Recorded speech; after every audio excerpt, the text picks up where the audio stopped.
In order, I'll actually repeat that now that it's being recorded. I'll put that on the recording. Yeah, look like we got Tracy just stepped in the building. What's going on, Tracy? Hey everybody, how are you? Doing good. You ready to learn today? It's about to go down. We're about to drop some bombs. Yeah, I'm ready.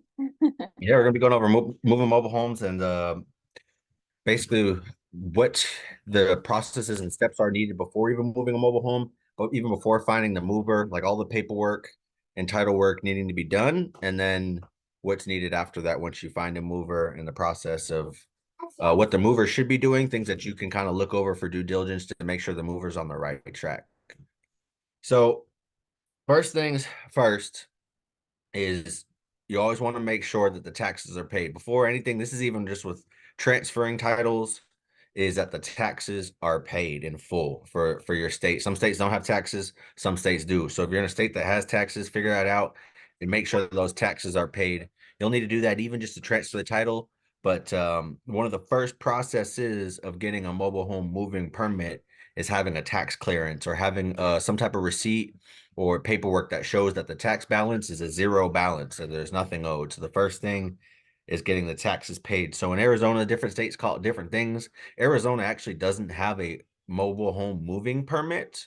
Now there is a form that they use called a 504 permit, but it's not necessarily a moving permit. What the 504 is, it's for the county assessor. So the county assessor assesses all of property in the county, whether it's real property or personal or real property. But I guess in this case they do personal property too, since they're mobile homes. And what you're doing with the assessor's office is really just updating the address with the assessor. So they'll use that paper with the assessor's office to as the mobile home moving permit because it's the only paperwork that has the old previous address and the new current address where it's moving to. So in Arizona, whenever we give a moving permit to the mobile home park, if they ask for one, there really isn't one. We give them the 504 that basically it's the only document out there that has the old address to the new updated next address, and they use that as the 504 moving permit. So before we go any further, we got any questions on that part? No, all good. No, all good. So once the taxes are paid and you get the 504 moving permit, that's what it's called in Arizona. Other states might be called different things. Um, the next type of permit that there will be is if the home is larger than 14 feet wide. If it's under 14 feet wide, this permit doesn't isn't needed or isn't required. But if it's over 14 feet wide, you'll need an oversized permit. So homes that are 12 foot wide and 14 feet wide do not need oversized permits. It's only if it's 14 or larger. So if you have a home that's a 16 wide on the title, or it might be 15 wide, if you measure it, but if it has an eave on the roof that hangs over a couple inches that counts as a 16 wide, you'll need an oversized permit, which requires pilots or escorts front and back. Now, if it's wider than 16 wide, which is very rare, but there are some 20 wide mobile homes out there that factories can make, then those need an oversized permit with police escort. And usually the police charge mile per mile. So those permits, those can be very expensive because the police escorts, they charge from the moment they leave their door to the moment that they return home. So they charge per mile and it has to be police escort because most of the time, if it's over 16 feet wide, it won't fit on most roads and the police have to escort you down private roads. So when you're dealing with homes, those are some of the things to like look forward in the future for when dealing with your movers. And that comes to the next part in finding a reliable mover.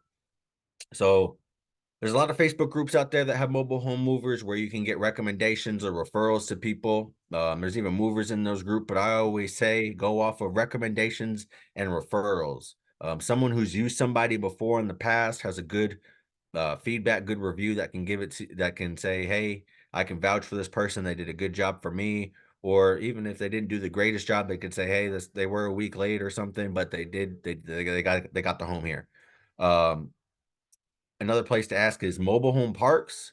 A lot of times they have relationships with movers and installers, if not dealers, local dealers. If you call local dealers or the factory, they always have their own movers. The only problem with these sometimes is that these movers may only move homes for the factory. And this for the case being that those movers get paid in full upfront by the factory through the factory financing when they sell this home or when the dealership sells the home. So if somebody orders a home from a dealership through a factory or orders a brand new factory home from a dealership, the move and the install is included and it's paid for by the factory or by the financing company. So these movers don't have to deal with the customers at all or deal with payments or any communication in any regards whatsoever with the end buyer customer. They deal strictly with the factory. So some movers prefer that. Some movers do both. And so if you come across one that says they only do stuff for the factory, they always know people. So it's best to ask them for recommendations or referrals for another mover. Another thing with moving companies, um, I would say there's really three different kinds of movers. Okay, I'll start with the easiest one. There's some movers that only do install. They only install the homes. They don't have trucks to move them. They don't take them apart. The only thing that they do is put them together and install them and can get you permits. The second type of a mover is just the truck driver. He doesn't even have tools, equipment, or a crew. All he has is a truck, and he can drive anywhere in the country with a house for you.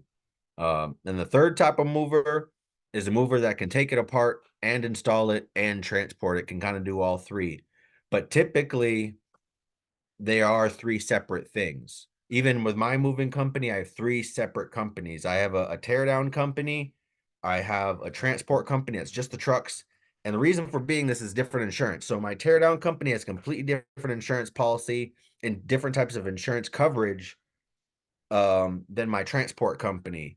My transport company has completely different insurance because it's my transport company is just the trucks. It's insuring the trucks themselves and the freight. It's not in which I want completely separate. If something happens to my trucks, if I get in a car accident or an accident, I don't want the install portion of the business, any of that equipment, any of those, any of my payroll or accounts receivable from my install company to get it affected by a car accident from the trucking company. So it's best to keep them all separate for insurance purposes, as well as if I mixed, my trucks that I use for my install and the trucks I use for my teardown and mixed it with my trucks that I use for hauling, the truck premium, my insurance premiums would be through the roof. Whereas like my insurance premiums for my mobile home toter truck, the semi truck, is $13,000 a year per truck. Where my insurance premiums for the my service trucks, like the construction trucks, my just pickup trucks, is about like 4,000 a year because it's still commercial. But it's different between 4,000 and $13,000 a year just because of the type of coverage. So it's best to keep them all separate. So a lot of times they will be completely separate, but you can find companies that do all the three. Now, if they run the company separate and organize it, that's completely up to them. But a lot of the times you will find it's hard to find companies that do all threes because of that underlying thing right there. So if anybody has any questions on that, I can kind of go over that real quick too before we go over finding let's find the movers, and then we'll go into the moving process between double wides and say single wides. What's like if once you hire a mover, once they start to work, what to kind of expect from them from their workload and their timelines between a double wide and a single wide. But before we move on to that, does anybody have any questions about finding a mover or the differences between like movers and installers and stuff like that? Yeah, Mark, I have two questions. So the first one is, would I also get an oversized permit from the tax office? The Department of Transportation for your state. DOT. Okay, got it. So And you can then acquire that, which I would recommend acquiring that. mhm, And then because they'll ask you who the transport company is and the license plate and all that. yeah. I would do it just because some of the movers, that's where they pull their strings, where it'll be a $15 permit and they'll say the permit costs $500. Got it. Yeah, I get my permit just to move from the tax office, or they just call it a permit here in North Carolina. That And might not be the then oversized permit. That just might be the straight moving permit from yeah, like that's the one I get. okay. Yeah, I've Yep. never had an oversized one yet, and I didn't even know that existed. So thank Yep, absolutely. And you got a second question? the second question was, I'm sorry. You got a second Oh question? yeah. Yes, I did. So, with the movers, so my first move was a bust because I had no knowledge. And so, it was a 1970. And so, I had to do all the going through hoops just to move that one. And then there was like a porch on it. And my mover got to the house that day and sent me pictures and said, "Hey, I can't move it." So I learned a lesson there, and now I ask, like, "Hey, do you break it down? Do you do this? Do you do that?" So should we be doing that with everybody? Because I just assumed that they did everything. Yeah. Yeah, that's a great point. I'm actually glad you brought that up because I would have skipped over that. And that's actually really big because I come across that all the time, even with add-ons. So first I'll start with the pre-HUD ones, the 1976. So there's no problem moving them. The problem comes in reinstalling it and passing the inspection for installation. So if the pre-HUD home isn't brought up to HUD standards, which is PVC plumbing, which means no copper pipes, no copper water lines, and no lead paint, then you're fine. Usually you'll need, in Arizona, they call it a rehabilitation certification, which is that you rehabbed it to HUD standards and they do a quick inspection, make sure there's no copper plumbing lines, like none of the water lines from the main all the way to the sinks and the faucets, nothing copper, everything PV, it's not PVC, it's PEX, the red and blue PEX, and then PVC for the main water lines, but then PEX to the sinks and stuff. And as long as they check that, you can get a rehabilitation certification that will allow you to then pass an installation inspection. So you can move them. That's not a problem. You can move anything anywhere. The problem is getting them past the inspection once they're installed because they have pre-HUD, they don't meet the building code anymore. But as long as they're at where they are at, their grandfather clause. But as soon as they move, and then they have to be installed again, and then inspection has to be installed as if it was brand new, they won't pass that inspection until it gets the rehabilitation stuff. So sometimes people charge like up to $8,000 just to do the plumbing, and it's really only cost about $800. It's a million times easier to rehabilitate these things before you even install them. Like when they're still on the wheels and stuff, because when I put homes on the wheels, I cut everything off. I can't have anything under the house other than axles and tires and a wire for my brakes. I mean, all the plumbing lines, all the HVAC lines, everything under the trailer is completely gone because I can get pulled over, cited, fined, and the truck and the home impounded, especially in Arizona. If we have anything hanging that can create sparks on the road, like chains, because we get wildfires.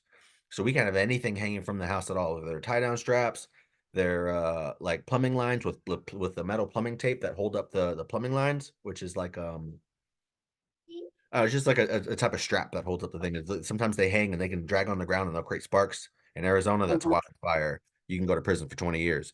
So we cut everything off the home, which makes it extremely easy once you get to the new location just to put all new lines in when it's not sitting on the ground and people have to army crawl around. When it's already sitting up on wheels, there's 3 or 4 feet off the ground before you touch the bottom of the house, which makes it extremely easy to redo it. It makes it hard to do it when the home is already installed, all the jack stands are in place, and there's only this much room to get under the trailer. My head doesn't even fit through here. It makes it almost impossible. But if you're going to do that type of work, do it when it's on wheels before you even install it, or as soon as it gets installed, before the skirting is even on, like almost immediately once the land is there. It'd be like the first thing that gets done before it even gets set on blocks and stuff. I don't know what the specific process is in your state for getting that. I don't even know if they call it a rehabilitation certification, but that's what they call it in Arizona, and you can do that no problem. Then it just comes down to the city and the county. And if you're bringing it to a park or if you're bringing it to a neighborhood that has an HOA, sometimes they might have their own restrictions on what age homes can come in. So, like for example, in Mesa, Arizona, which is one of the surrounding cities that surround Phoenix, Arizona, they don't allow any mobile homes older than 5 years. So it has to be less than 5 years old in order for it to be moved into Mesa and installed. Um, so what is that, 2019 or newer? So I have people who have bought homes millions of times, and I tell them Mesa's not going to let you install this here, and they're like, oh, you know what I'm talking about, just move it to my land. I'll do, if you say so, you pay me, I'll take it. And they end up calling me a couple months later saying, hey, you're right, they didn't let me do it. I thought they did. They must have changed something. And I was, where do you want it now? And So a lot of times I end up taking those homes to farms because farms don't need building permits, so they don't have to pass any inspections. So if you can find somebody who can either rezone their land, if they have enough land. So in Arizona, if you want to rezone your land to agriculture or farm, it has to be 5 acres. As long as you have 5 acres, you can rezone it to agricultural, and then you don't need any building permits because it's a farm. So that's how I kind of get away with those ones. Especially since in Arizona we have a bunch of Mexicans that just got here and saving up money, and the first thing they do is buy a bunch of land in the desert in the middle of nowhere and buy a bunch of cheap mobile homes just to put their family in until they can get better stuff, and they eventually climb their way up and trade out and stuff like that.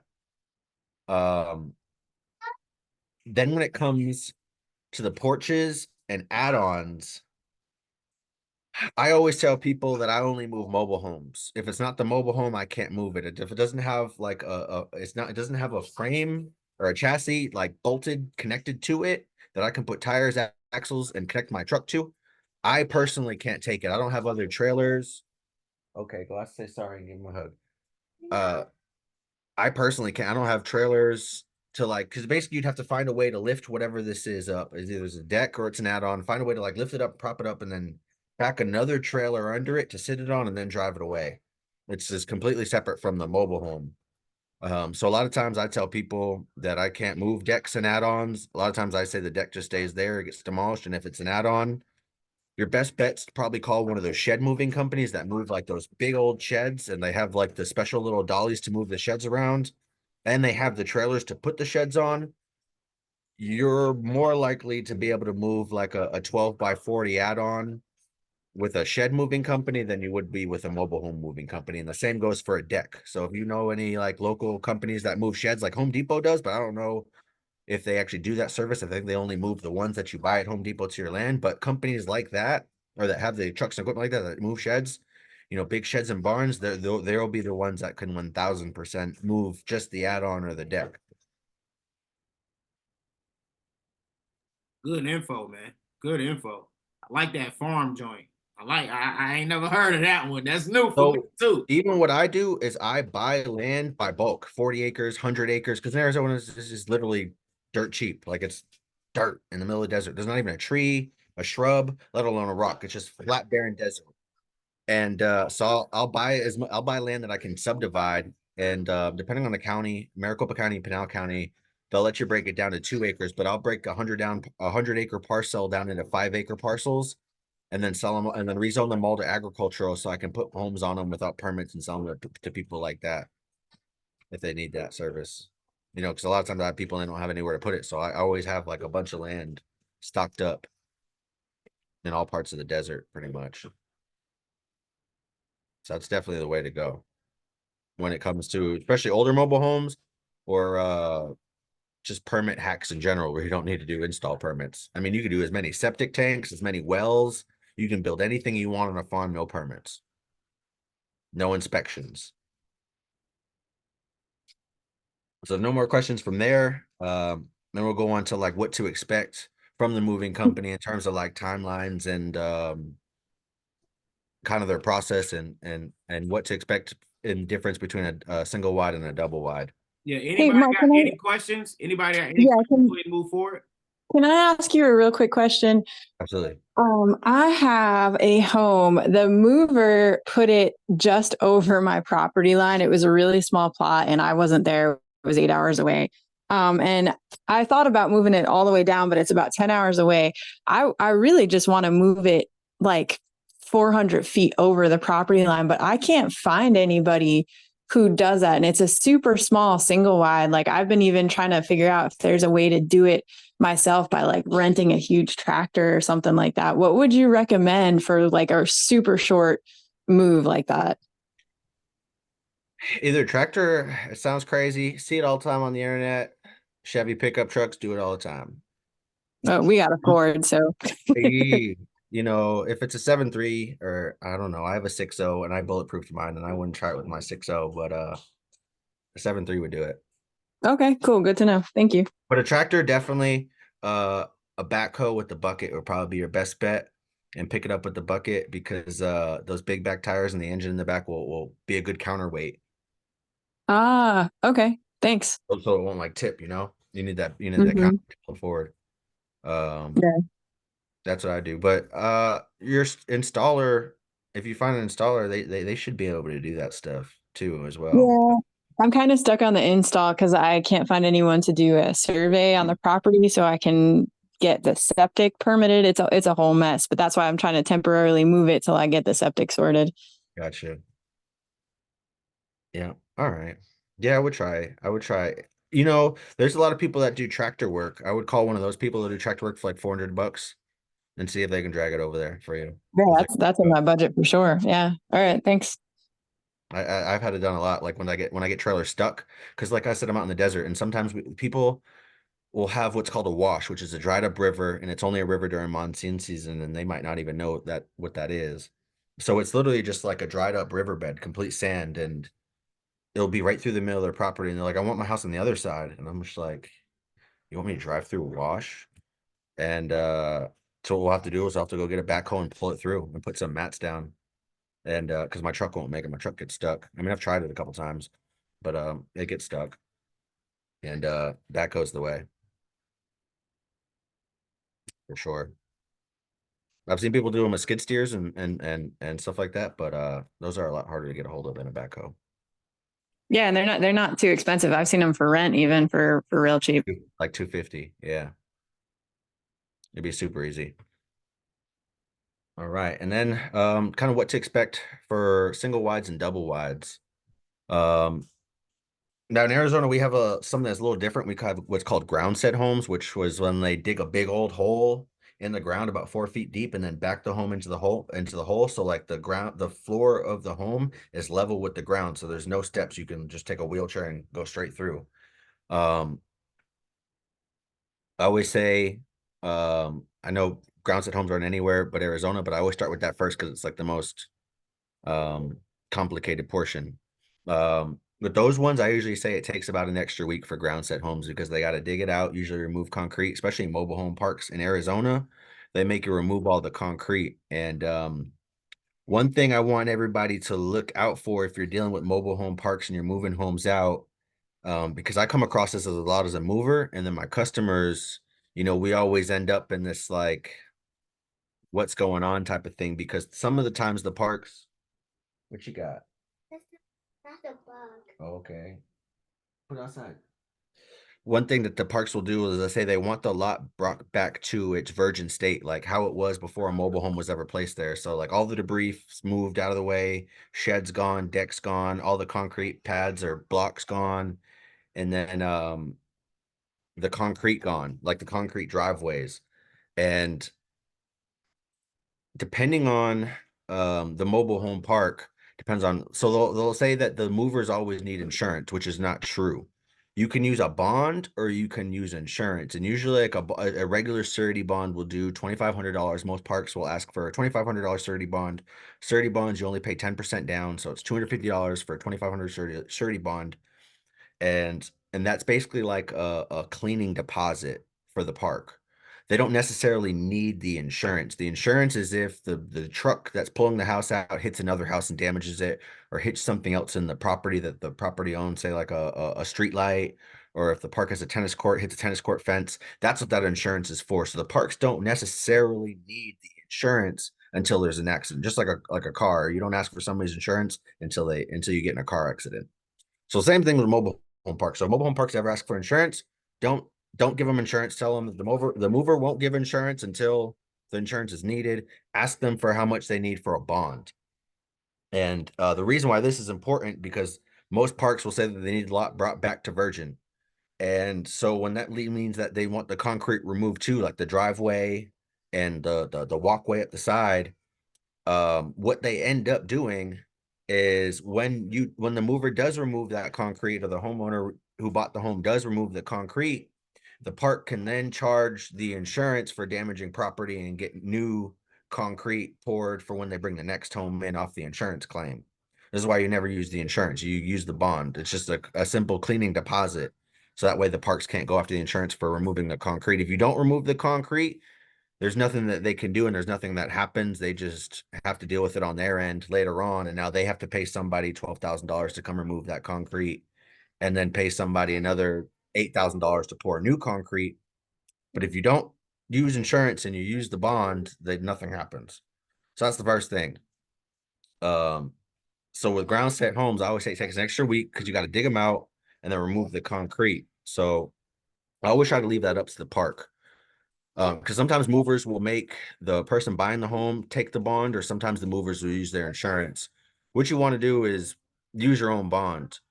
Because if the movers don't do all the responsibilities, it's still going to end up on you. And at the end, it's a $250 bond that you got to pay for to cover the basically the cleaning deposit, no matter what happens. So if the mover doesn't like remove the shed or something and leaves it there, the bond company covers the $2,500, and that's the maximum that they can charge you when you give them the bond. If you give them the insurance, they can max out as much as they want on that insurance. But the state usually only requires by law $2,500 for a bond. Does that make sense?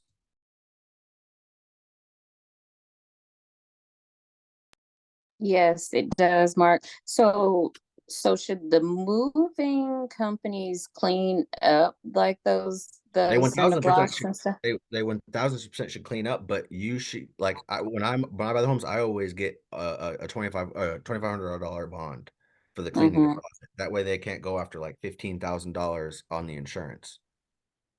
So when you say you get the bond, you get it from the mover or you get No, it I have like the personally? homeowners who buy the homes Okay. from me get the bond. Oh, Mhm. okay. So whoever Okay. like buys the home, they're people who get the bond and the cleaning deposit, and they pay the lot rent till the home gets removed. The end Got buyer. it. So a lot of times I just Okay. include that in the sale price. They don't even know that's happening, but I do it behind the scenes when I sell the home. Got it. Okay. Okay. Thank you. So ground set homes, I always add about an extra week. And then in Arizona, they require us to have like awnings on both sides of the homes, which are like carport shades. Um, I don't know. I haven't seen them a lot in other states, but those usually take about a day or two, just those alone. Now, when it comes to the rest of the mobile home, for especially a single wide, when it's just taking off skirting, putting on axles, tires, and a hitch, or tongue. Some people call them tongues, some people call them hitches. That should all be able to be done in just 3 or 4 hours. So if a mover is ever taking weeks and weeks to move, that just means that they're not at the job site. You just got to find their schedule and find what day they're really, really going to be there. Because the actual amount of time it takes to say move a mobile home is at least a single wide, meaning just skirting, axles, tires. Me, myself, with no help. I'm not a big dude. I can barely lift 200-300 pounds with machines. I'm probably 200 pounds myself, 5'8". I'm not a big person. I can move axles, do all the things for a mobile home by myself in 4 or 5 hours. So there's no reason anybody should be taking weeks and weeks and weeks. And if I have 2-3 people with me, we can get skirting, axles, tires, and the tongue on a mobile home 2 hours max on a single wide. Max. Like that's if crazy stuff is going down. If like we got to cut down trees that are in front of the house that we have to get out of the way because the truck won't fit. All types of stuff. Um, so typically, um, most movers that do just the moving charge about $12 a mile. So most of the cost of moving a mobile home, like I have a lot of people who message me and say the home's only moving 5 miles or 10 miles or 20 miles, and they want the price to be cheaper. That has zero effect on the cost of moving the home. The majority of the moving is the labor it takes to take the home apart. So like in Arizona, like I said, we have carport awnings on both sides. It could be ground set. It's the work that it takes to, the labor and the time, the hours that you got to pay your people to take it all apart. And if there's decks and add-ons, that's where the cost of the moving comes in, not necessarily the drive itself. The drive itself is about $12 a mile. It's all so if you have a home on wheels ready to go and it's just being, hooked up to and driven, typically $12 to $14 a mile. If it's like an oversized 16 or wide, it might be up to $18 a mile. So that's about typical. So if you take that number that, keep that in your notes and then subtract that of whatever these movers are charging you for the teardown, and if they're doing the install, that will kind of give you the idea of what they're charging for that amount. And just to kind of give you guys an idea, because I know a lot of movers charge for blown tires and stuff like that. Used mobile home tires, you should be able to get between $35 and $50 on average, or you can buy brand new ones from the Walmart has these type of, there's a specific type of tire. Walmart has them, and a different other mobile home moving distributor has them, and they're $88. No matter where you get them, they're $88 for new tires. So a lot of movers charge for blowouts. I don't think they should. That's kind of just part of the business. But if they ever do, just keep these numbers in mind on how much tires really cost to compare on what they're charging you. Just so if somebody's trying to pull a fast one, if they're trying to charge you like $100 per flat tire, just know that used tires are like $30, $40. And if they're using brand new tires, then I guess that's what they're doing. But and then hitch tongues, if they say like, oh, your home doesn't have a hitch tongue or it's cut and it needs to be welded, typically, most welders, if you just call any random welder that has nothing to do with mobile homes, that never worked on a mobile home before, you're just calling somebody to weld, and they come to that job site and they see they need about 40 inches of weld. That's what about it takes to weld a hitch on, is about 40 inches of weld. They're probably going to charge about $250. So if you ever find per hitch about 250, and that doesn't, and if that welder charges like travel fees, from wherever he's coming from, that's different. So if a mover ever says, hey, if you ever try to get like an itemized, breakdown of the cost on what it costs for them to move, if they say, oh, well, the hitch is cut off, it's going to cost like $500,000 to weld on the hitch, that's when you can be like, oh, okay, well, before you go and do that, let me go see if I can find a welder, because now we know that welders really only charge about $125 to $250. So that's another way you can kind of save money just by kind of picking apart what the movers are charging. Yeah, I had a home move welder charge me 800. This is one of my first ever moves For ever two hitches, for a double wide? for a single wide.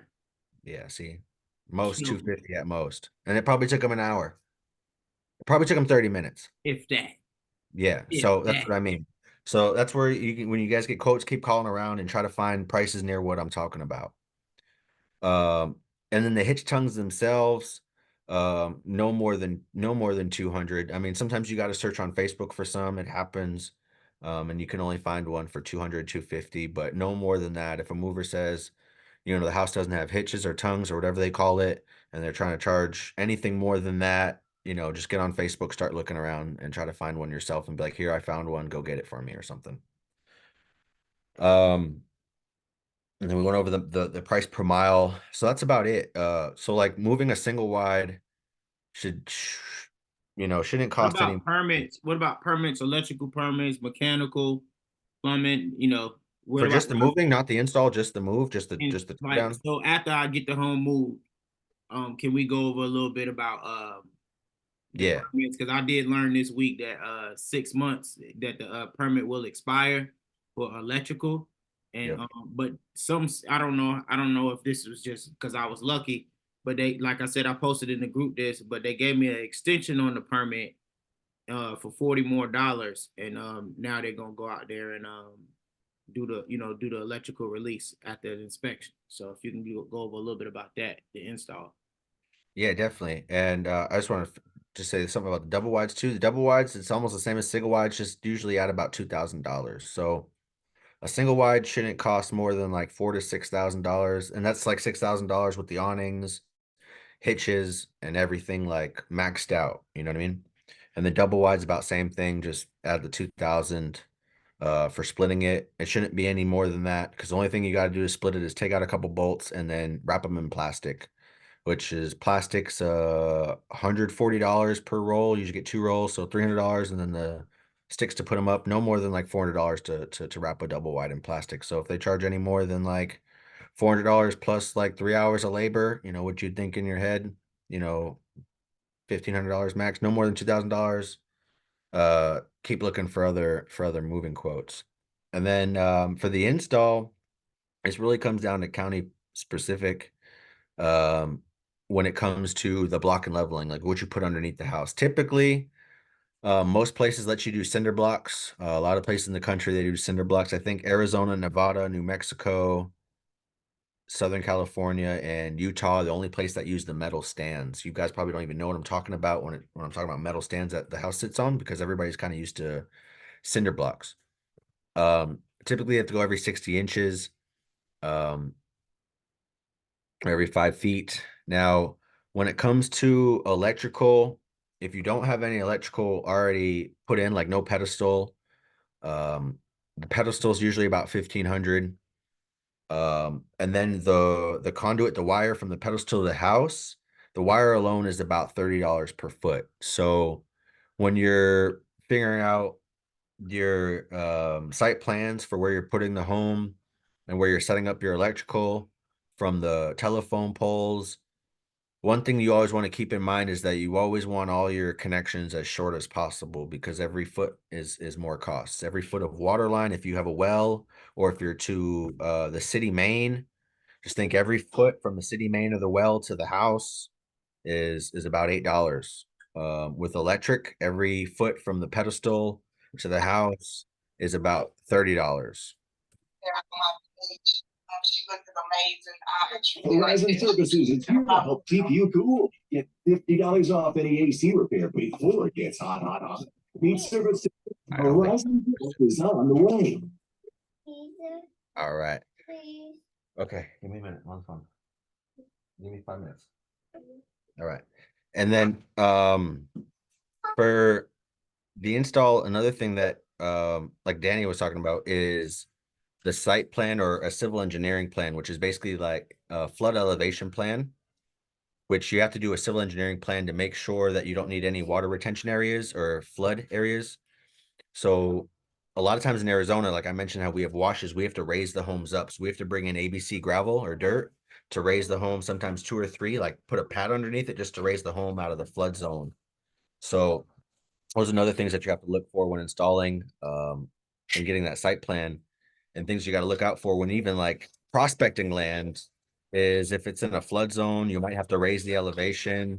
If it's far away from utility poles, like if it's a big piece of land where it's long from the street, like it's skinny, but it goes really far back away from the street, and you want to put the house in the back because the part by the street, you can't really put the house there. It might be like not even or something like that. Just know that if you run water lines or sewer lines all the way from the front of the property to the back of the property where the house can fit, is that you're going to be paying for the water lines all the way to the street. You're going to be paying for the sewer lines all the way to the street, which could be 200-300 feet, and it starts to add up. So when you're prospecting land and kind of like where the home is going to go on the land, keep all this stuff in mind, because that's going to change the cost of the install every single time. So when people always ask me like, oh, what's a rough, I can give you kind of a rough estimate cost on the teardown every single time without seeing it. When you're talking about the install, I can almost never do that because it's custom to every piece of land. I can kind of give like an idea of what it might be, but I could be like $5,000-$10,000 off just because there's no civil engineering or flood elevation plan. I might not know. I might need a 18-inch pad underneath the home to raise the home up out of the flood zone. So there could be a lot of things that are in that factor when it comes to moving. And when it comes to permitting, there's 2 people that you can get permits from. You can get permits from a mobile home installer, which has like a master license that can do HVAC, sewer, septic, water, and electricity. They can do all 4 of those under one license.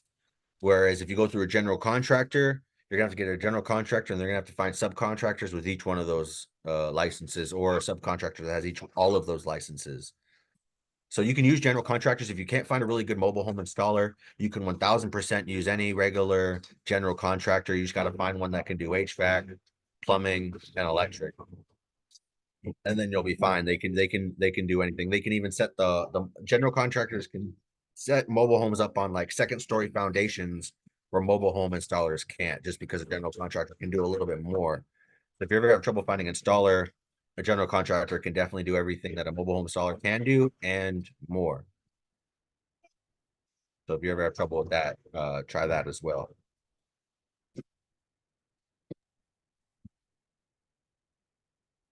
Danielle said she found a good installer. What state is that an installer in?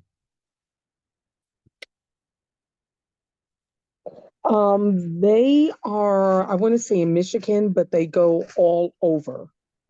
Okay, that's perfect. So North Carolina, Georgia, probably even Florida, they go all over. All right. That's good to know. And how Brad was saying was that typically they give 6 months for these permits and you can get extensions. That also includes for the inspection. So like one thing I always tell people when they buy a home from me is the first thing I ask them is if they're ready for the home. Like, is the land even ready? Because there's a lot, like, I don't want to over exaggerate, but at least 6 or 7, I won't say 8 or 9, but 6 or 7 times out of 10, when I deliver home to people's property, they don't even have that pad that I was talking about for the home to sit on down. They just have like raw land. Like they don't have any of the land prepped, which, you know, that means I have to come back out here. And at some point in time, they got to schedule somebody to bring that dirt, flatten it out, then put the home on that dirt. And I got to move the home again. And a lot of times when movers move the home, one thing I didn't say this before, but whenever you have a home that needs moved, the first thing you want to personally do is take the skirting off and see if there's axles, tires, and a hitch under there.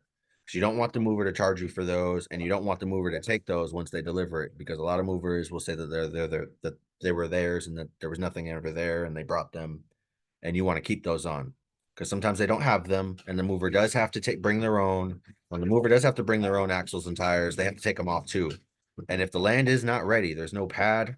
Sometimes people put concrete pads, sometimes people put dirt, ABC. If that's not ready and the mover takes off your axles and tires, and you're in a situation where Danny is and the home's 400 feet away from where it needs to be, and it doesn't have axles and tires on it, now you got to pay to move it 100% all over again, axles, tires, and move all over again. So, and it's more time. That 6 month clock is ticking. So the first thing I always ask people is if their land's ready, especially if I'm the one installing it, because like I said, I only have a 6 month window to hopefully the septic. If there's a septic, that's usually completely separate from the mobile home. The only part of the septic inspection that consists of connection to the mobile home is when they connect the mobile home to the septic. A lot of times the septic will already be there in place, pass inspection, and the mobile home comes and hooks up to it. The only time the septic tank isn't there already is if the land is too small, meaning like there's not room to drive around the septic tank because you can't drive over a septic tank or a leach field because the house and the trailer will crush it. So if the land isn't big enough where we're meaning like where the home has to go in first and then the septic tank has to go in after, because there's no way to get the home through there without driving over the septic system and crushing it. That's the only other times that the septic system isn't done and inspected first. But typically most people have like an acre land or half acre. And if they don't, they're usually on city well or city sewer and city water. So you don't have to worry about that anyways. But the first thing you want to make sure that person that the land is ready, meaning the permits are ready, the installer's ready, that the timelines, because then there's extensions, and that's even if that everything passes inspection the first time. If it doesn't pass inspection the first time, there usually is 2 comeback grace periods where they have like 2 chances to fix it and then come back. Sometimes they don't even come back; they just send in pictures, and the inspectors will check it off as good as long as it's something simple. Um, but timelines are super big. So especially for me, where most of my mobile home deals, like my investment strategy, is to develop land. Like that's how I don't do like rentals, or I don't fix and flip them in parks. I'll move them out of parks, put them on land, fix them up, and resell them. So in order for me to make my money, because I use hard money lenders where I just pay interest on the loans. I want those done as fast as possible, so I'm not paying any extra months of interest. Um, so timelines, especially in my business model, are like everything. That's where I make more money than a traditional house flipper doing these land development deals, because or a home builder, where because a home builder might take 8-10 months. I can take 8 to 10 weeks at most if my timelines are all lined up. I can, get a piece of land and build a home, basically build a home in a month and a half, almost 2 months with inspections, if your timelines are right, instead of waiting 6 months or more. So that's really big, especially for me, because I'm using hard money loans and I'm paying interest on those loans every month. And you don't want to do that. It's money lost. So we go any further? Any questions?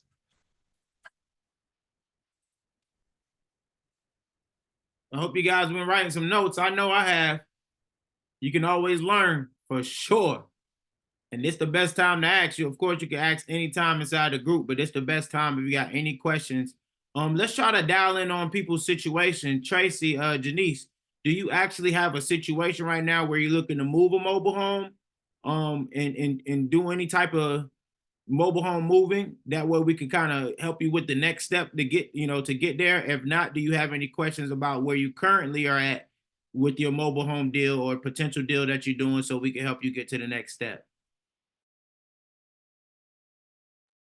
So I've moved about 4 now, and I've never gotten a bond.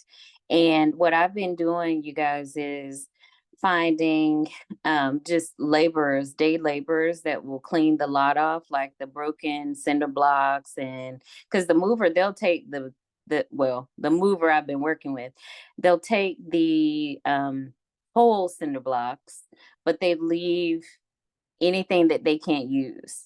And so I've just been making to, keep my relationship good with the park manager. I'll just hire a day laborer to go and clean up the lot. I never even heard of like getting a bond to get that done. And then, Yeah, the parks won't recommend it or let you know about it. yeah, They won't promote that at all. no, that it's great information. I'm gonna do it So here do on the out. movers give the park their insurance? No. So the only time that a park is even asked is the situation I just got. I just had one moved on Friday. So the home was supposed to be moved on April 30th. Well, it wasn't. And so, lot rent had to be paid. And then um the mover was turning off a valve at the home that was turning off other people's water, and then the park asked for their insurance. That's the first time I've ever had a park ask for insurance, and the mover was not trying to give it up. And as far as I know, I mean, he never gave it to me, and Yeah. so I gave him the information, the park's information, and so I'm not even sure if he gave it to her. I have to talk to her tomorrow. But that's the only instance. I've Yeah. had a lot of trouble with water lines in parks too. I know how that goes.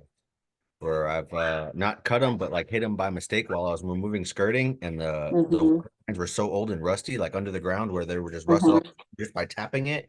It Yeah. broke it, shot a geyser through the air, like below the shut off. So there's nothing you can do but have the park go shut off the main and Mm-hmm. get a shut off valve. I mean, I've had it happen to me a couple times where I flooded out the park. I mean, Oh, it was no. pouring water for 30, 40 minutes before it could get situated, and there's really nothing anybody could do about it other Yikes. than trying to coordinate with the park before and getting the water shut off. And then Mm-hmm. at this point now, I have a box. I buy it by the box because it happens so often. Mm-hmm. Shut off valves, shark bite shut off valves. I keep them with me everywhere because it happens to me all the time. And one time it happened at APS trailer. APS is a Arizona utility company. It's our power utility company. And I was moving an APS trailer from one of their sites, and I flooded the entire work site. And I was 40 miles away from the nearest Ace Hardware. And when I went to Ace Hardware, I got the wrong one. So I got to go all the way back to Ace. Like 3 hours later, I couldn't even walk I was like knee deep in water. Yikes. It was terrible. So now I keep shut Oh. off all the time. But I can see why that mover never gave his insurance, because unless he broke something or like hit something, like Mm-hmm. same with a car. Like you're not gonna drive down the street and somebody asks you for your car insurance unless you got in an accident. Like I'm not giving you my insurance unless I hit you. You know, Mm-hmm. there's no way. Yeah. Like whenever the parks ask for my insurance, I ask for their insurance. Mm-hmm. I was like, well, Yeah, where's that's your, a good like, for point. your car, not like the parks insurance. I asked for the manager's car insurance. Like, where's your car insurance policy?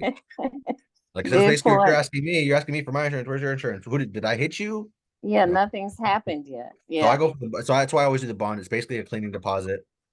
And Mm-hmm. that way they can't go more than 2,500, because the law, at least Arizona law, only requires $2,500 in coverage, and they can't exceed that. But if you give them the insurance, they'll get whatever the insurance claim gives them, the adjuster rider. So like they've gotten me multiple times for like $50,000 worth of concrete removal when they Yikes. told me to remove the concrete. Oh, that's crooked. Yeah. Mm. So now, Okay. Uh-huh. Okay, last thing, guys, because I know somebody else is on here.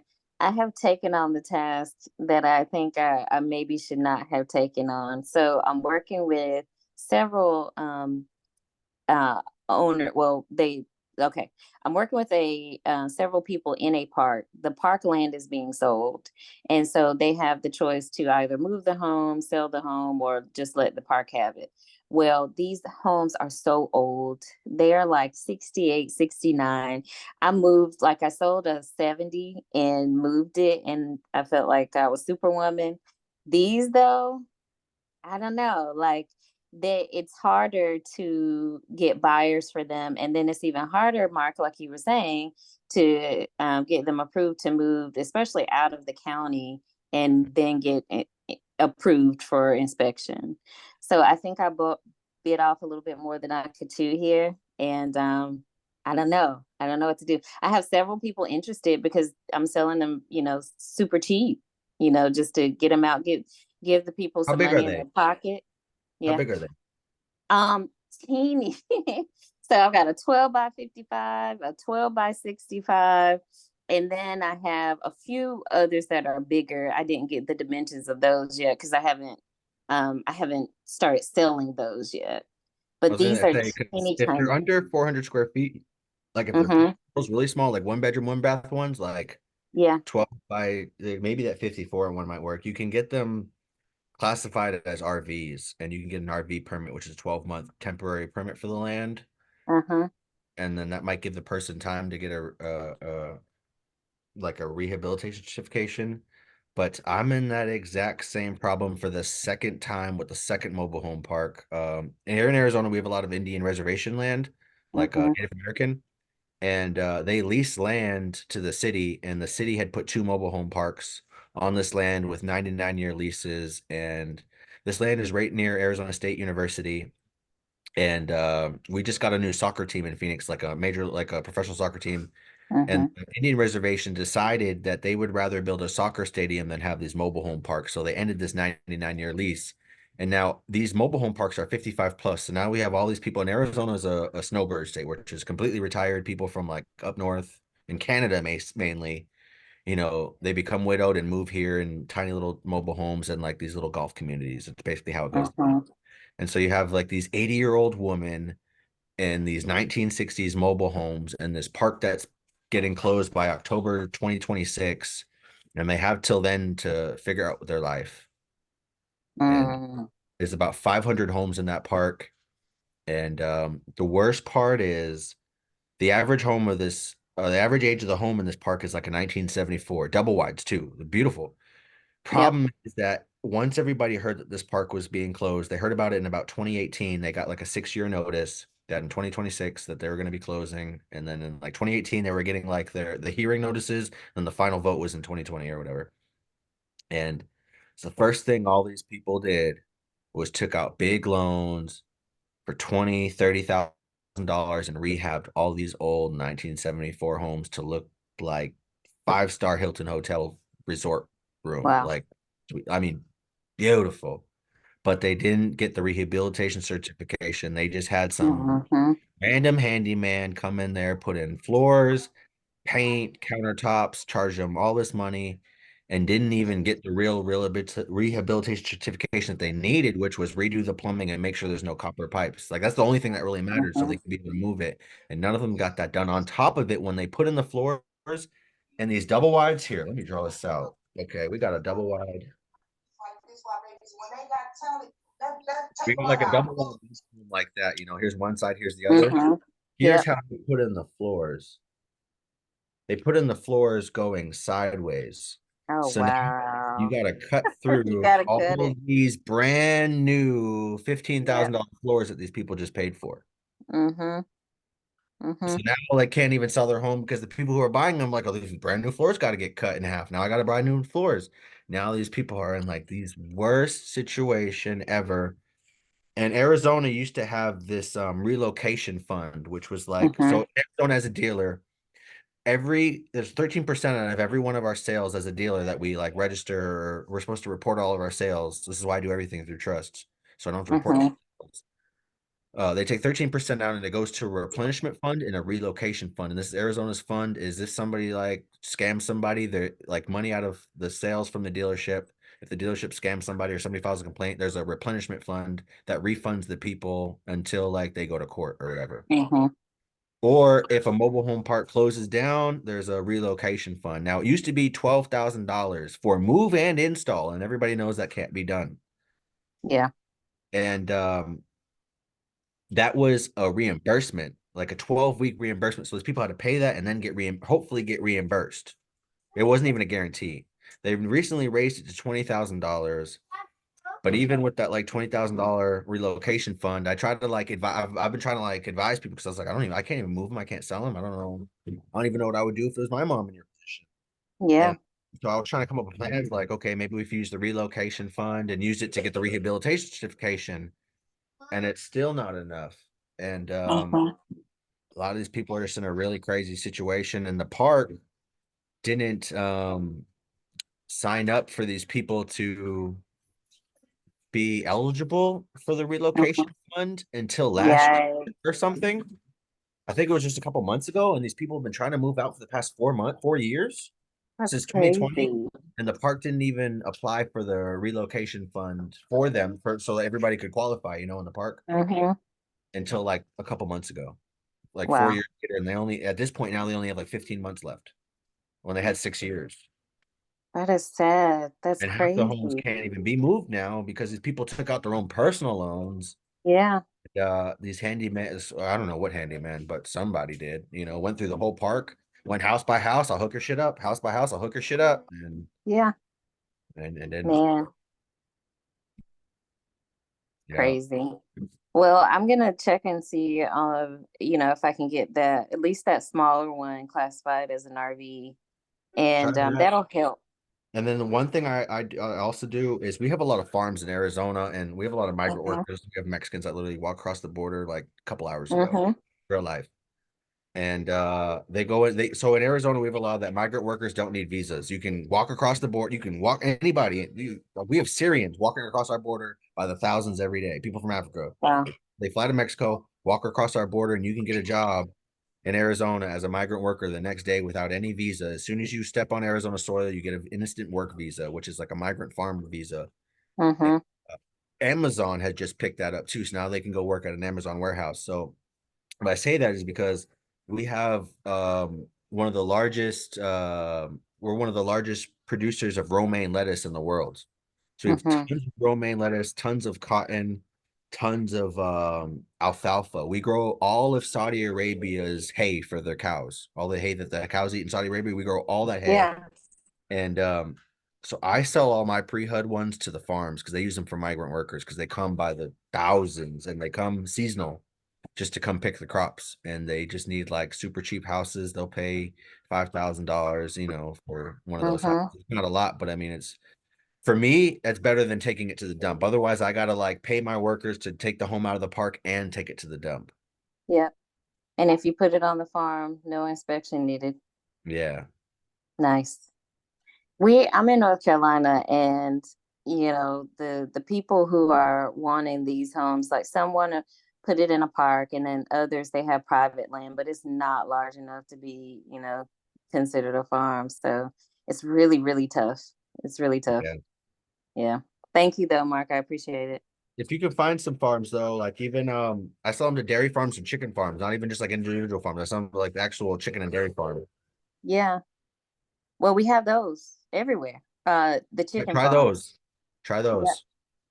Cool. And Thank they might you. not even use them for migrant workers, but they might use them for the chickens as a hen house. I've done that before. Mhm. Oh man. Thank you. Yeah.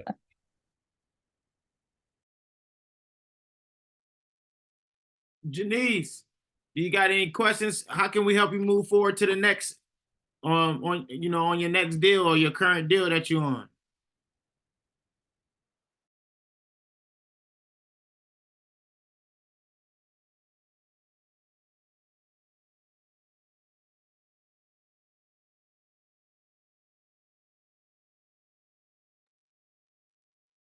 Miss Janice, can you hear me?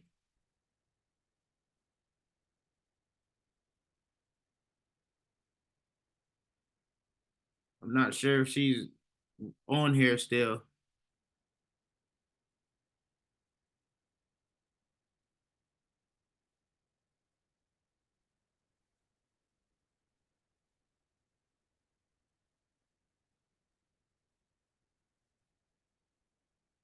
Okay. Yeah, I believe she had some question. It was a question that we were supposed to get answered, but I don't know if this person was on here. There she go. Hey, just wanted to check and see exactly where you at with your current deal right now and how we Can can you help. hear me? Yep, hear you loud and clear. Okay. I really don't have a question. I am a newbie, as I stated. So I'm just learning. I'm listening. I appreciate everyone's stories and how things are going, how things are transpiring.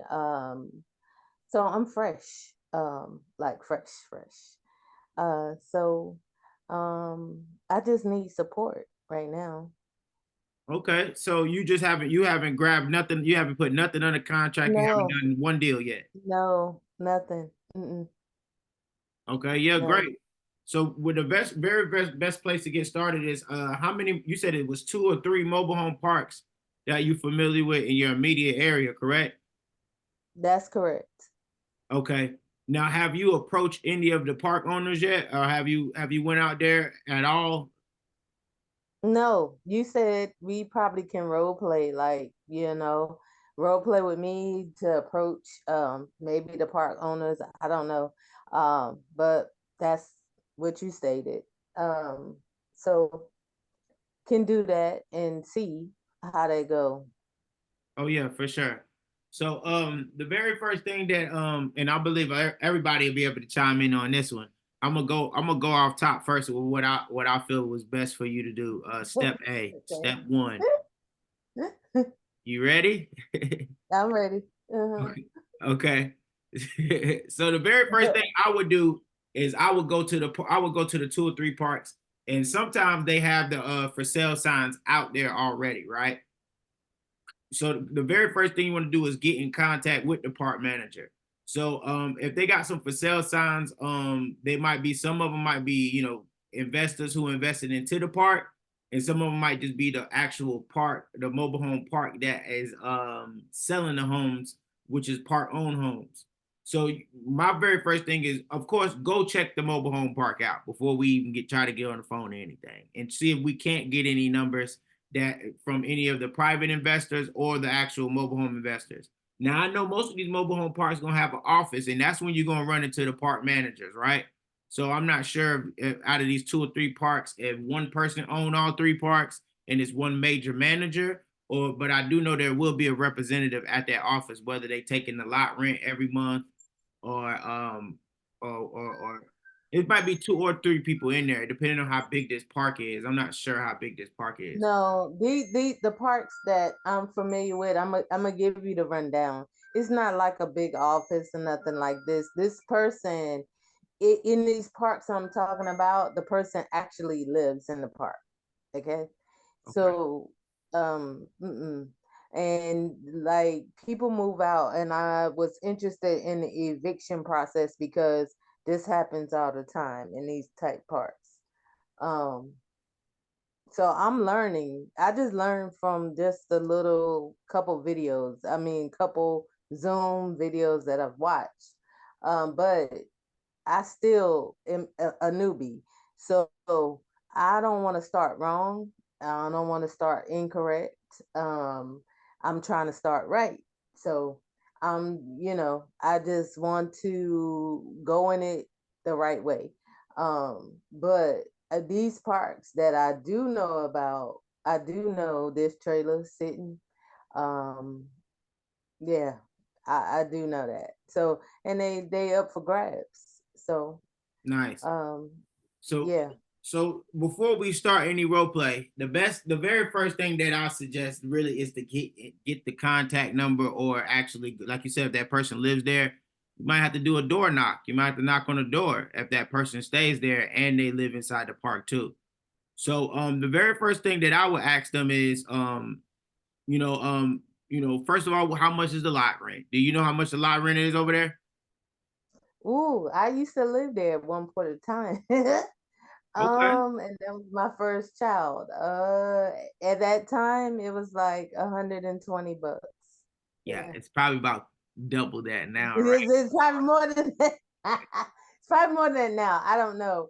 So yes, that is the first thing, is to address Yeah, and current I'm saying, landlord, and the reason whoever I'm it is. saying that is you don't want to just start the conversation off, because what you're doing is starting a new relationship, right? You want to just get the ball rolling on seeing what's going on in the park. So that's why I would say the first, you writing down these notes. First thing I would, this is just me, and you can put this under Brad notes, because I know everybody Uh-huh. gonna have different ways of going about it. But I will start the conversation off as, hey, what's the lot rent here? You just get it started like that. They'll tell you, okay, I see a couple of these homes that is vacant. Are you guys looking to sell these off to investors, or just in buyers? People who plan on living here for a long time. How are you guys? What's the plan here? And they'll definitely express what they want to do. Whether they like, yeah, we're looking for some investors to come in, fix it up. We don't got the budget to fix it, or they're like, yeah, we want people who gonna be here forever. We want somebody who's gonna come in, move in, fix it up, move in. Okay, great. And then Right. what you need to let them know is that you actually you're an investor yourself. Because me, I like to work with investor friendly parks now, because you got Mhm. some, and you could build some relationships with people who really want to have end user people there, people who just gonna plan on living there. But me, I want to work with investor friendly people, because they already gonna give the incentive of give me 3 lots, 3 months of lot rent free while I fix up the house. They're gonna give me the better prices. And the way you can stand out to these park owners is letting them know that, hey, you actually have a program that will help the tenants that got 520 credit score and 10% down.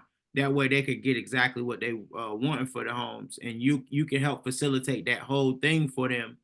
And you only thing they on you would help you would take care of doing the lot application for them. Of course they'll give you that lot application that they want them to do. You'll make sure that tenant is fully vetted, and you'll make sure that tenant comes with full cash, because you have a specific program that nobody else has. Okay, that's how I usually Right. get in the door with the rent to own Right. situation, using the keyhole with Danny. So Mm-hmm. me personally, that's how I would kind of, that right there already gonna raise the hairs up on their back. Like, all right, yeah. So you gonna vet them, and you gonna bring the cash, and yeah, yes, I'm gonna do all of that for you. So Well, and I think that's what my cousin said with Miss Danielle Ruffin, in a sense. Yeah. You have to court your people, basically. yes, Yeah. you want to know who you You working have with to too. you have to build that relationship. Yes, I mean, she brings donuts. She goes top tier. I mean, me, I even brought Chick-fil-A to all of them at park managers one time, just out of the spite, just like, oh yeah, I just did a deal.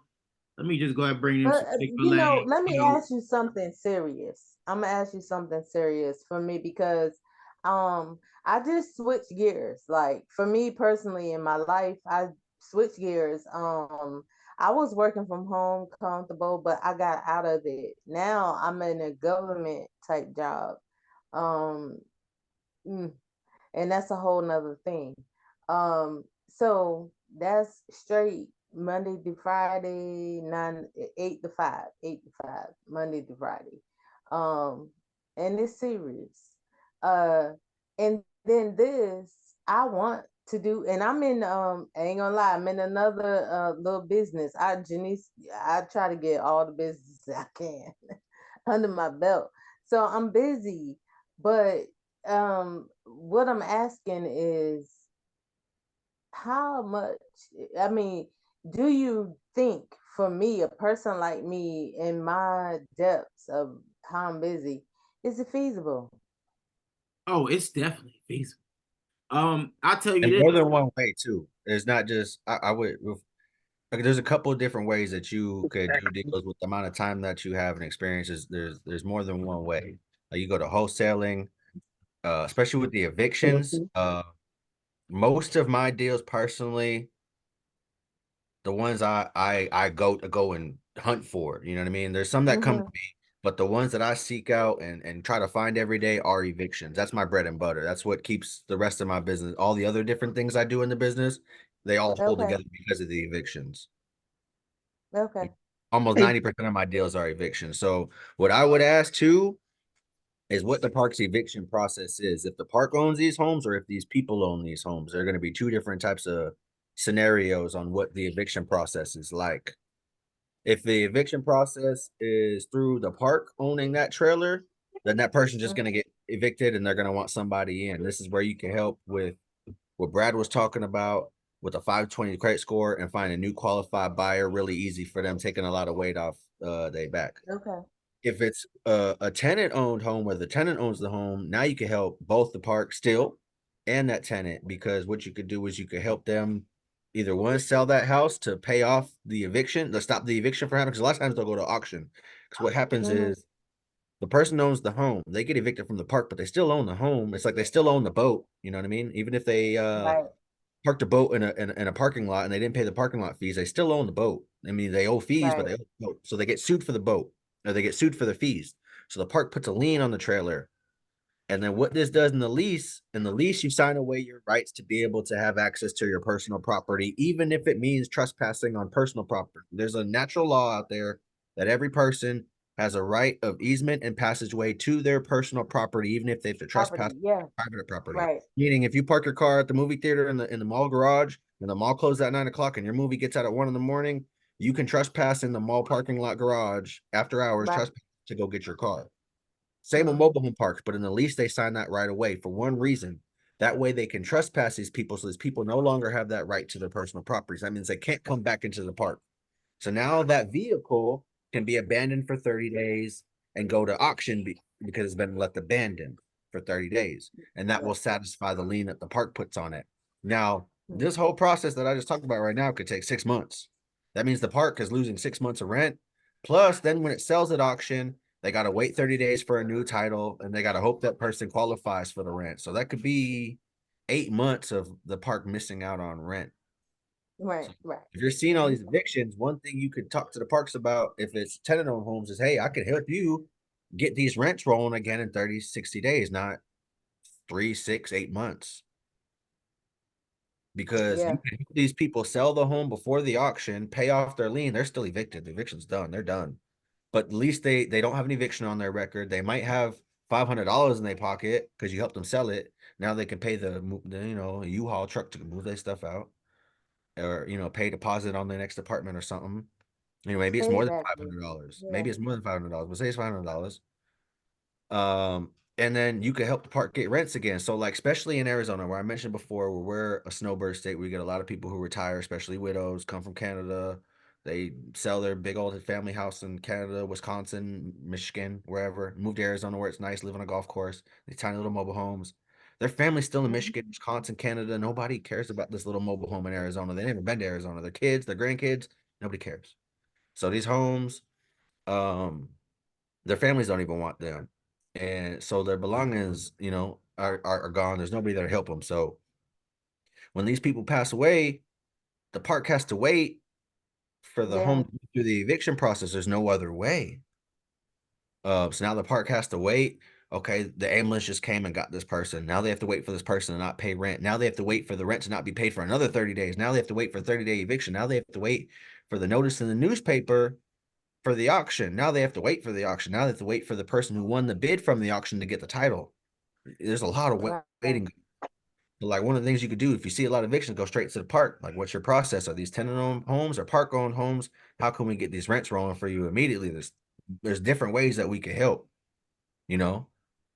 So, like, especially like you said, how feasible is it for somebody like you, especially when you're dealing with the evictions, if you're able to get to them early and it's just simple as, hey, I can work with Brad and Danny, find somebody with a 520 credit score, get them qualified, get them their down payment, and get them in the home real quick. There's just a couple phone calls, couple, you know what I mean? Things you could do at night, couple text message. It's not, you're not over there with a paintbrush and a hammer and all this other stuff. And that's my concern. I appreciate it. I really appreciate your feedback, because that is a thought, and I do have support. Like, it's just not me. My mom wants to get in this, my brother. So I have people that wants to get in this with me. So it's just not me alone.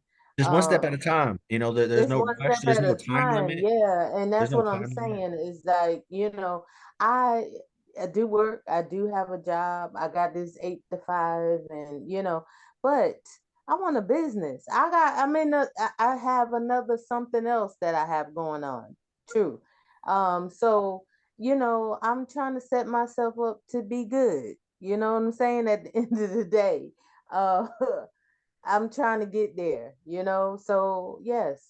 Um Just just Denise, to, just to I have a dial in question before for you go you. crazy real quick, Miss Ruffin. Just to dial in, the Okay. best thing you can do is one thing at a time. Okay. Well, I'll tell you one of my biggest mistakes in mobile home investing. You ready? yeah, I'm ready. I brought 8 houses at one time. 8. Yes, brought 8 houses at one time, and they all hour one. I'm right here, an hour here, an hour here, an hour here, an hour here, an hour here. Listen, the best thing you could ever do is just do one home at a time. It's so much easier. You can even do it just on the weekends. Even with me, I don't work a job. I do this full time. I do most of the things on the weekend. So Okay. my best advice to you is, like you said, get into wholesaling.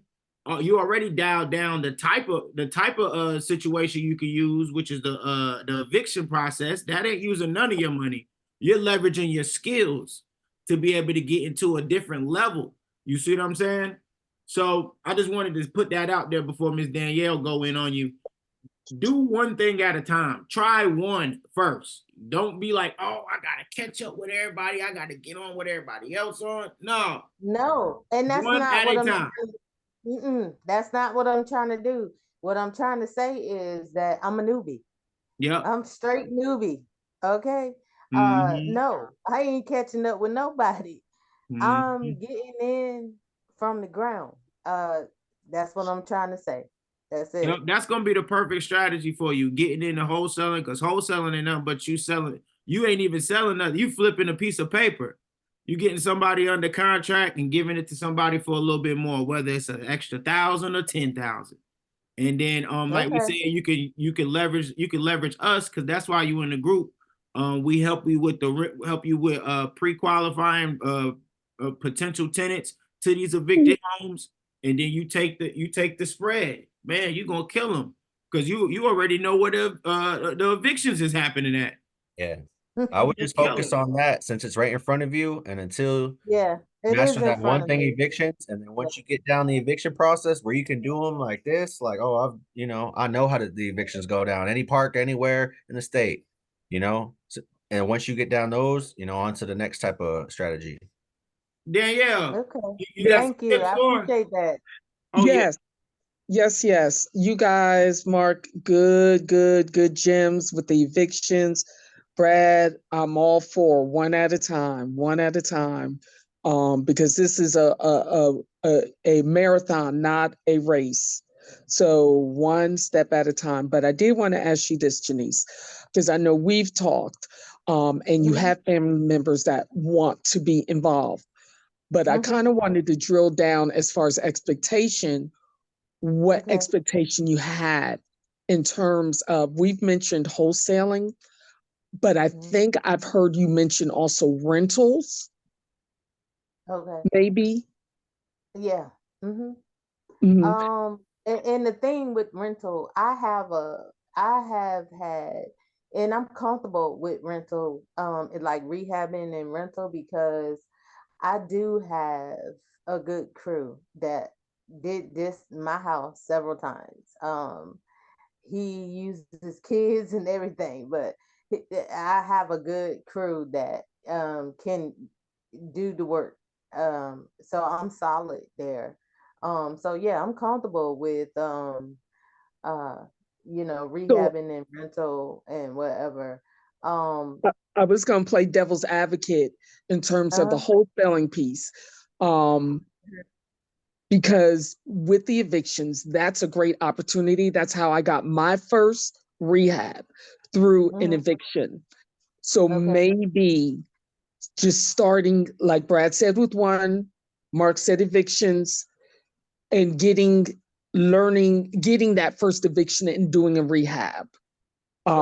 Since you have the crew, because for us rehabbers, that's our biggest challenge, finding good people to do the work. To work it. Yeah. Right. So, and I always proclaim mobile home spaces like an octopus. There are so many different ways you can go. And I'm feeling like you know what you want to do. Now, this newbie needs to learn step by step how to Yes, efficiently I and do. I'm taking my effectively. time. Yes. Absolutely. So that's what we're here for. We can also schedule a consult. But I'm seeing the eviction piece, the rehab piece, picking up one and starting there in a park that you like. Because, you know, we talk about knowing your market. If you're going to rent, really knowing the laws, knowing the county, knowing the town, what's required, and even drilling down on that. Some of the gyms we're going to give you how to learn how to be transparent with the park owners and how to communicate, how to court them, and all of those things. But it sounds like, just to drill down, you know, you're knowing the direction you want to go. So I just say stay the course. I'm proud of you. And we're going to give you the gyms you need to go forward. But like they said, going to the park, you know, getting to know, talk to the park manager, establish that relationship, find out about the eviction process with them, how they do it. But it sounds like you already know you're in a good place, and I think you would be very successful with doing that. I know out of those 3 parks that you mentioned, they probably wouldn't mind you coming in and being the person that they probably, I wouldn't say they will give you the home, but they probably wouldn't mind partnering up with you to fix the home and sell the home. So you would only just be labor in, and then you would take the difference in the proceeds. You know, you would let them know, Well, hey, I'm a sponge. I'm a sponge, and I'm gonna say this: I'm a sponge, and I absorb. And like I told my cousin, Danielle Ruffin is my cousin, but I told my cousin, you know, I always look at opportunity. That's just me. You know, as long as you live, you can always do something or do better. So that's my motto. I mean, as long as I'm breathing, I can do something else. Okay. So, and this for me is something else. It's something else that I'm interested in, and I'm gonna do. You know, um, you don't know what you can achieve until you do it. So let's go. that's me. Let's Yeah, go. You got this. yeah, yeah. So, um, but yeah, I do have 3 trailer parks that I'm familiar with. And I know I can address the owners of those trailer parks and do it. Yeah, pretty much. Um, and there is trailers that's sitting in all the trailer parks I'm talking about that they could be rehabbed or sold or brought. I mean, they just up for the taking. It's trailers sitting there. So, yes, Yep, just got to for get sure. active, and you don't got to be perfect. You just got to get started. Yeah. So that's the thing. That's why I need y'all support. So, Yeah, and I and what appreciate we'll it. do is we'll do a role play with you. I know Danielle, she'll consult with you before Tuesday. And then what we'll do is we'll do a role play live, and I'll act like I'm a park manager. I act like I'm a nice one, then I'll act like I'm a mean one. All right. A bad one. Oh yeah, cause they act bad. I'm telling you, they get bad.